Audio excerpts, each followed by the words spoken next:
శనగపప్పు, పచ్చిమిరపకాయలు, టమాటా వేసి పచ్చడి మిక్సీలో వేసాను. ఎల్లిపాయ జీలకర్ర, కొంచెం చింతపండు వేసాను. ఇప్పుడు తాలింపులో అండి ఎల్లుల్లిపాయ కొట్టేసాను, ఆవాలు జీలకర్ర వేసాను, కరివేపాకు మిక్సీలో వేసాను. ఇంకా ఇది దీంట్లో వేసేసుకున్నాండి. దోశలు ఒక్కొక్కరు తింటూ ఉంటారు. ఈ తర్వాత తుడిచి పెడతానులేండి. మనం పచ్చడి రెడీగా ఉందనుకోండి, పచ్చడిని బట్టి దోశలు తింటారండి. పచ్చడి బాగాలేదంటే 1, 2 అంటారండి. పచ్చడి బాగుంటే 1 ఇంకా ఎక్స్ట్రా తింటారు. ఇలా అండి మార్చి మనం రోజు కొబ్బరి పచ్చడి అనుకోండి తీయగా ఉంటుంది. ఇలా పచ్చిమిరపకాయలు, టమాటా వేసి దీని ముందు ఒక వీడియో వేసాను.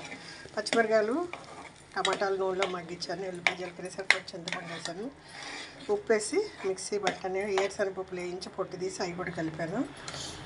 మిక్సీ వేసానండి, తాలింపు వేసాను. ఇంకా మా ఇంట్లో చూడాలండి దోశలకి వరుస కడతారు. మా ఇంట్లో ఒక అలవాటు అండి, ఎవరు తింటే వాళ్ళు ఒకటి తిన్నాక అది వేడి చల్లారాక మళ్ళీ వాళ్ళు వేసుకుంటారు. నాకు ఆ బాధ లేదు. ఒకటి ఇచ్చా అనుకోండి, వాళ్ళు తినేసి పొయ్యి కాడ కూర్చుని వేడివేడిగా వేసుకుని ఒకటి మార్చి ఒకటి లో ఫ్లేమ్లో కాల్చుకుని తింటూ ఉంటారు. మా అమ్మాయితో బాధ లేదు, తనే వేసుకుంటుంది. మా వారు అంటారు ఒక్కొక్కసారి నేను వేస్తాను ఉండు అంటారు. ఇడ్లీ 2 రేకులు ఇడ్లీ కూడా వేసేసాను అనుకోండి.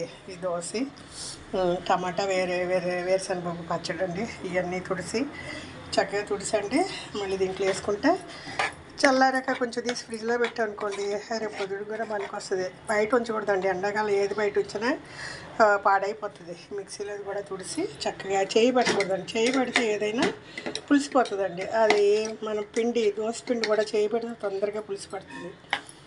ఇలాగా గట్టితో పెట్టి కొంచెం వాటర్ వేసుకుని చల్లారినాక చిన్న డబ్బాలో తీసి పెట్టుకోండి, రేపు కూడా ఉపయోగపడుతుంది.